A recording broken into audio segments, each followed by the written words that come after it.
दोस्तों, study point में आपका स्वागत है। आज हम पढ़ेंगे भारत के पर्वत। ठीक है दोस्तों, आगे बढ़ते हैं दोस्तों। सभी पर्वतों का निर्माण समान रूप से नहीं होता, क्योंकि सभी पर्वतों का निर्माण तथा विकास में संपीड़न शक्ति, खिंचाव बल, ज्वालामुखी उद्गार, अपरदन आदि का सहयोग होता है। समझ में आया दोस्तों? ये बोल रहा है कि सभी पर्वत जितने भी पर्वत है उनका निर्माण कैसे होता है।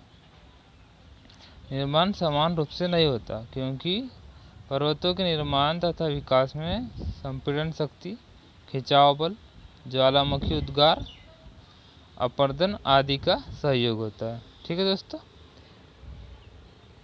पर्वत के निर्माण में एक से अधिक कारकों का योगदान संभव है, परंतु कोई एक कारक सर्वाधिक प्रबल होता है।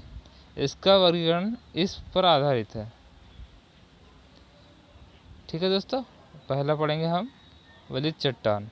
ठीक है दोस्तों, वलित चट्टान में देखते हैं दोस्तों अपन क्या है वलित चट्टानें। जब चट्टानों में पृथ्वी की आंतरिक शक्तियों के कारण मोड़ या उलट पड़ता है तो उसे वलित या मोड़दार पर्वत कहते हैं। समझ आया दोस्तों कि पृथ्वी की जो आंतरिक चट्टानें शक्तियाँ के कारण जो मोड़ पड़ता है चट्टानों पर, उसे ही हम वलित पर्वत कहते हैं। ये विश्व के सबसे युवा, ऊंचे तथा सर्वाधिक विस्तृत पर्वत होते हैं। ठीक है, जैसे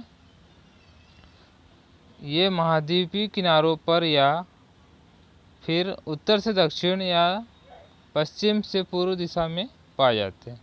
ठीक है, देखो दोस्तों, जैसे हिमालय पर्वत, मतलब जो अभी नई हुआ है दोस्तों, वही वलित पर्वत कहलाता है। जैसे हिमालय पर्वत, अल्पाइन पर्वत, रॉकी, एंडीज, अल्पेशियम, एटलस, काकेकस, एल्ब्रूज, हिंदुकुश आदि जो पर्वत है ये वलित पर्वत का उदाहरण है। ठीक है दोस्तों, वलित पर्वत मतलब होता है कि आंतरिक शक्तियों के कारण जो मोड़ उत्पन्न होता है उसे ही मोड़ या वलित पर्वत कहते हैं। ये विश्व के सबसे युवा पर्वत होते हैं दोस्तों। ठीक है दोस्तों, आगे बढ़ते हैं। हमें पढ़ते हैं इसके पहले वलित पर्वत दोस्तों, अब पढ़ते हैं ब्लॉक पर्वत।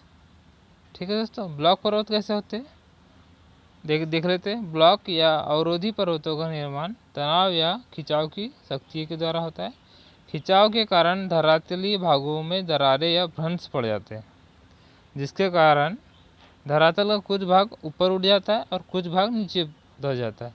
जैसे आपने देखा होगा दोस्तों, एक के बाद एक लेयर चढ़ी रहती है चट्टानों में, वही ब्लॉक पर्वत कहलाते हैं। इस प्रकार दरारों के समीप ऊंचे उठे भाग को ब्लॉक पर्वत कहते हैं। ठीक है दोस्तों, दरार या भ्रंश के कारण अवरोधी पर्वतों का निर्माण होने से इन्हें भ्रंशोत्थ पर्वत भी कहा जाता है। ब्लॉक पर्वत का आकार मेज के समान होता है दोस्तों। देखोगे दोस्तों आपने मेज, यूरोप महाद्वीप में वार्सेस तथा ब्लैक फॉरेस्ट, पाकिस्तान की साल्ट रेंज एवं कैलिफोर्निया की सीरा नेवादा ब्लॉक पर्वत के उदाहरण हैं।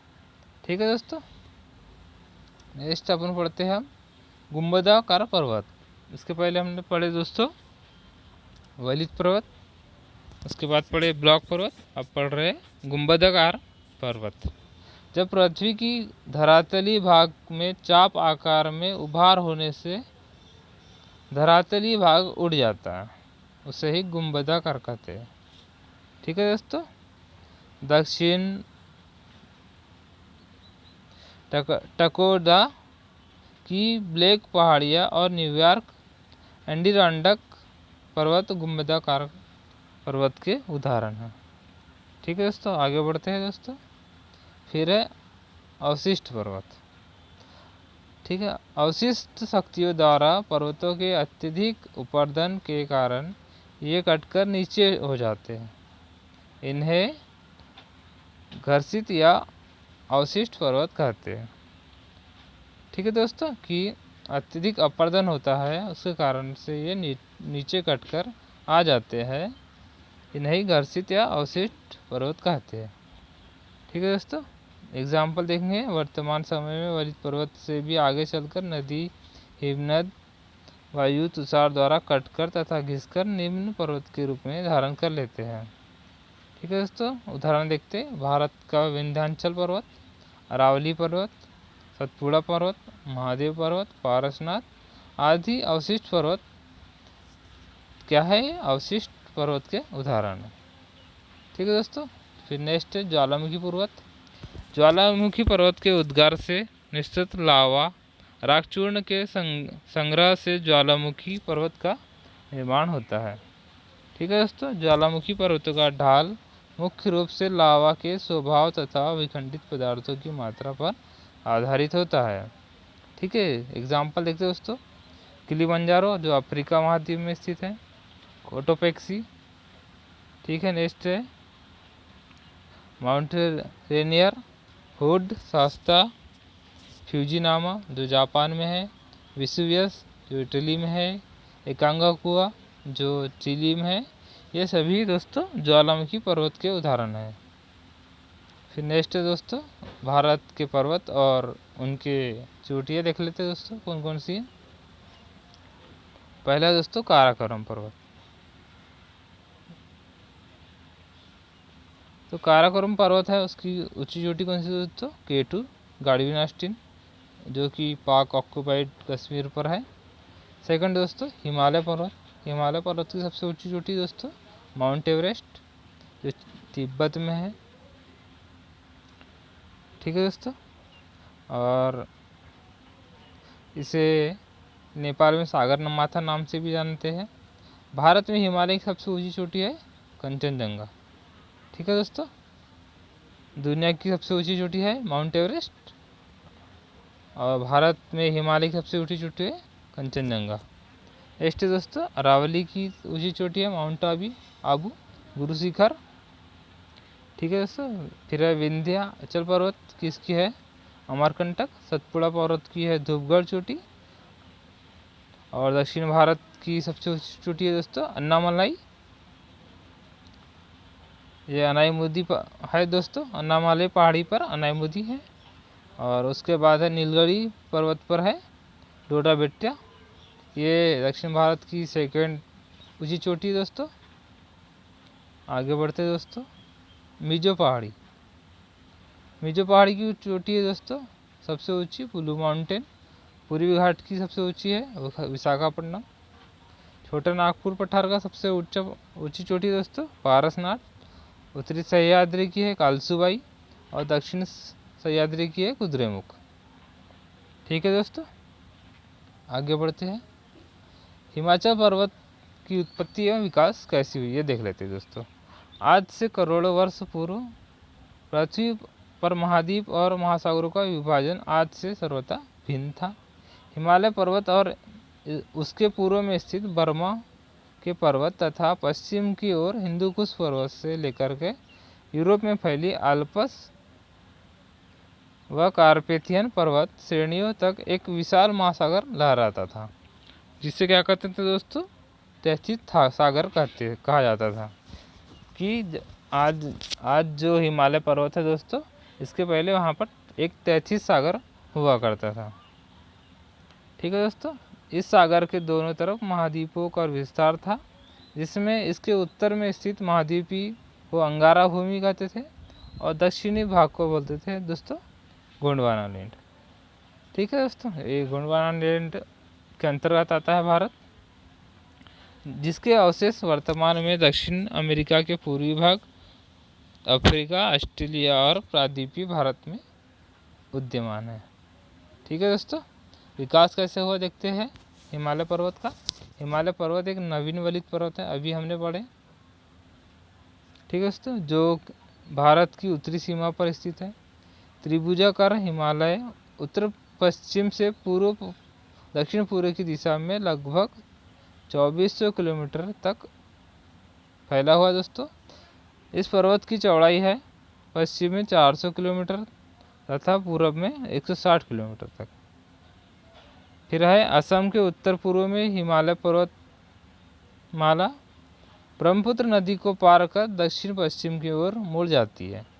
ये हिमालय की पूर्वी शाखा है।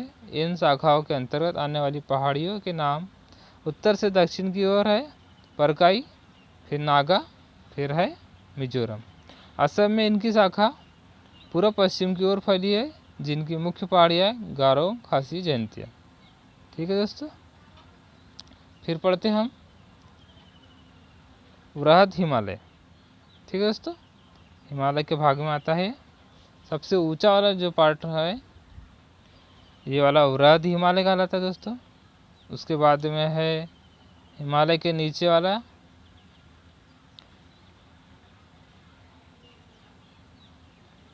लघु हिमालय। उसके बाद कहलाता है दोस्तों शिवालिक हिमालय। ठीक है दोस्तों, तो हम पढ़ते हैं सबसे पहले वृहद हिमालय। इस भाग की औसत चौड़ाई 120 किलोमीटर से 190 किलोमीटर तथा औसत ऊंचाई 6000 मीटर है। इसे हिमाद्री, वृहद एवं आंतरिक हिमालय के नाम से भी जाना जाता है। ठीक है दोस्तों, फिर है इसका निर्माण लगभग 7 करोड़ वर्ष पूर्व हुआ है। ये श्रृंखलाएँ ग्रेनाइट, नीस, शिस्ट जैसी आर्गन चट्टानों से संगठित है। ठीक है दोस्तों, यह नंगा पर्वत से लेकर नामचा पर्वत तक इसकी पर्वतीय दीवार के रूप में फैला हुआ है। इसकी ऊंचाई पश्चिम में नंगा पर्वत के रूप में 8126 मीटर तथा पूर्व में नामचा पर्वत के रूप में 7756 मीटर है। ठीक है दोस्तों, फिर आगे बढ़ते हैं। इन श्रृंखलाओं में विश्व के सर्वाधिक ऊंचे पर्वत शिखर मौजूद है, जिसमें माउंट एवरेस्ट आता है, मकालू, धौलागिरी इत्यादि है। इस पर्वत श्रेणी में अनेक दर्रे मिलते हैं। कश्मीर में बुर्जिल व जोजिला दर्रा, हिमाचल प्रदेश में सिपकिला बाड़ालाचा दर्रा, उत्तराखंड में लिपुलेख नीति दर्रा, सिक्किम में नाथुला दर्रा, ये सभी पर्वत मिलते हैं। ठीक है दोस्तों, नंगा पर्वत के निकट सिंधु नदी भारत की सबसे गहरी, विशाल एवं संकरी द्रोणी बनाती है। नेक्स्ट दोस्तों बाह्य हिमालय या ऐसे ही शिवालिक हिमालय कहते हैं। जो हिमालय का सबसे निचला पार्ट होता है दोस्तों, उसे ही हम शिवालिक हिमालय कहते हैं। ठीक है दोस्तों, बाह्य हिमालय अर्थात शिवालिक श्रेणी की औसत ऊंचाई 15 से 50 किलोमीटर है। औसत ऊंचाई है दोस्तों इसकी 600 से 1500 मीटर। ये श्रेणियाँ मुख्यतः नदी निक्षेपों, मृत्तिका, बालू, स्लेट, कंकड़ इत्यादि से बने हैं। इस भाग को निकृष्ट अपोहा तंत्र के लिए जाना जाता है। ठीक है दोस्तों, पश्चिम व मध्य में दून एवं पूर्व में जिसे दुआर कहते हैं। क्या कहते हैं दोस्तों? पश्चिम व मध्य में उसे दून की पहाड़ियाँ और पूर्व में दुआर कहते हैं। ठीक है दोस्तों, आगे बढ़ते हैं। लघु या मध्य हिमालय। ठीक है दोस्तों, इसमें है वृहद हिमालय के दक्षिण में लगभग उसके समानांतर पूर्व पश्चिम दिशा में लघु हिमालय फैला हुआ है। इसकी ऊंचाई 1000 से 4500 तक है और चौड़ाई है इसकी दोस्तों 60 से 80 किलोमीटर। इनकी प्रमुख श्रेणियाँ दोस्तों कश्मीर का पीरपंजाल श्रेणी, जम्मू कश्मीर, हिमालय प्रदेश में विस्तृत धौलाधार श्रेणी। ठीक है दोस्तों, और लघु हिमालय के दक्षिणी ढलानों पर ही भारत के कई स्वास्थ्यवर्धक स्थान जैसे शिमला, मसूरी, नैनीताल, दार्जिलिंग इत्यादि अवस्थित है। ठीक है दोस्तों, इन पर्वत श्रेणियों के ढाल पर पाए जाने वाले छोटे छोटे घास के मैदानों को कश्मीर में मर्ग एवं उत्तराखंड में बुग्याल एवं प्यार कहते हैं। फिर दोस्तों लघु हिमालय से लघु या मध्य हिमालय कहते हैं। बृहद हिमालय के दक्षिण में लगभग उसके समानांतर पूर्व पश्चिम दिशा में लघु हिमालय फैला हुआ है। इसकी ऊंचाई है 1000 मीटर से 4500 मीटर और चौड़ाई है 60 से 80 किलोमीटर। इनकी प्रमुख श्रेणियां हैं दोस्तों, कश्मीर की पीर पंजाल श्रेणी और जम्मू कश्मीर तथा हिमाचल में विस्तृत धौलाधार श्रेणी। आगे बढ़ते दोस्तों, बृहद हिमालय और लघु हिमालय के बीच बहुत बड़ी घाटी है, जिससे कश्मीर घाटी और नेपाल की काठमांडू घाटी प्रसिद्ध है। लघु हिमालय के दक्षिणी ढलानों पर भारत के कई स्वास्थ्यवर्धन स्थान जैसे शिमला, मसूरी इत्यादि है। ठीक है दोस्तों। फिर ट्रांस हिमालय। ट्रांस हिमालय या तिब्बत हिमालय, यह महान हिमालय के उत्तर में स्थित है। यह श्रेणी मध्य हिमालय में 225 किलोमीटर चौड़ी और पूर्वी पश्चिमी किनारों पर इसकी चौड़ाई 40 किलोमीटर है। महान हिमालय के उत्तर व उसके समानांतर जास्कर श्रेणी पाई जाती है। इसकी ऊंचाई 6000 मीटर है। इस क्षेत्र में हम देखें तो काराकोरम, लद्दाख, कैलाश, हिंदुकुश, हिंदुराज, पामीर का पठार इत्यादि श्रेणियाँ आती है। वह नंगा पर्वत, माउंट एवरेस्ट, गाडविन आस्टिक ये सभी आते हैं। ठीक है दोस्तों।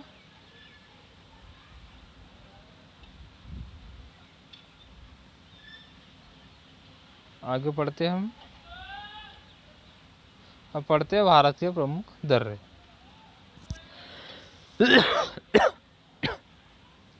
जम्मू कश्मीर के दर्रे दोस्तों, बनिहाल, यह जम्मू को श्रीनगर से जोड़ता है। ठीक है दोस्तों। नेक्स्ट है पीर पंजाल, जम्मू को पूंछ और राजौरी से जोड़ता है। फिर है बुर्जुल दर्रा, यह श्रीनगर को बिल्कुल से जोड़ता है। फिर जोजिला दर्रा, श्रीनगर को लेह से जोड़ता है। ठीक है दोस्तों। फिर नेक्स्ट है लद्दाख क्षेत्र के दर्रे। काराकोरम है जो लद्दाख को चीन के शिजियांग से जोड़ता है। चांगला दर्रा है, लद्दाख को तिब्बत से जोड़ता है। खारदुंग सियोक व निब्रा घाटी के बीच है। फिर गहिल, लद्दाख को चीन के सिकियांग से जोड़ता है। लनकला, लद्दाख को तिब्बत के ल्यासा से जोड़ता है दोस्तों। फिर है हिमाचल प्रदेश के दर्रे, इसमें बारालाचा दर्रा मंडी को तिब्बत से जोड़ता है। सिपकिला दर्रा किन्नौर को तिब्बत के जांदा जिले से जोड़ता है। नीति दर्रा कैलाश मानसरोवर के लिए रास्ता है दर्रा दोस्तों। फिर लिपुलेख दर्रा, यह कुमायूं को तिब्बत से जोड़ता है। फिर माना दर्रा पिथौरागढ़ को तिब्बत से जोड़ता है। ठीक है दोस्तों। फिर आगे बढ़ते हैं सिक्किम। इसमें दोस्तों दो है, नाथुला दर्रा और जेलेपला दर्रा। नाथुला दर्रा चुम्बी घाटी को तिब्बत से जोड़ता है और जेलेपला दर्रा जो है सिक्किम को तिब्बत से जोड़ता है। नेक्स्ट है अरुणाचल प्रदेश के दर्रे देख लेते हैं। इसमें बोमडिला दर्रा है जो तवांग घाटी को ल्यासा से जोड़ता है। दियांग दर्रा है जो अरुणाचल प्रदेश को मांडले से जोड़ता है। यांग्याप दर्रा है जो ब्रह्मपुत्र को भारत में प्रवेश मार्ग है। दीपू दर्रा है दोस्तों अरुणाचल प्रदेश को मांडले से जोड़ता है। और लिखापनी दर्रा है जो है दोस्तों अरुणाचल प्रदेश को म्यांमार से जोड़ता है। ठीक है दोस्तों, आज के लिए इतना ही और इस वीडियो को सब्सक्राइब शेयर करना ना भूलें। धन्यवाद दोस्तों। नेक्स्ट मिलते हैं अपन कल।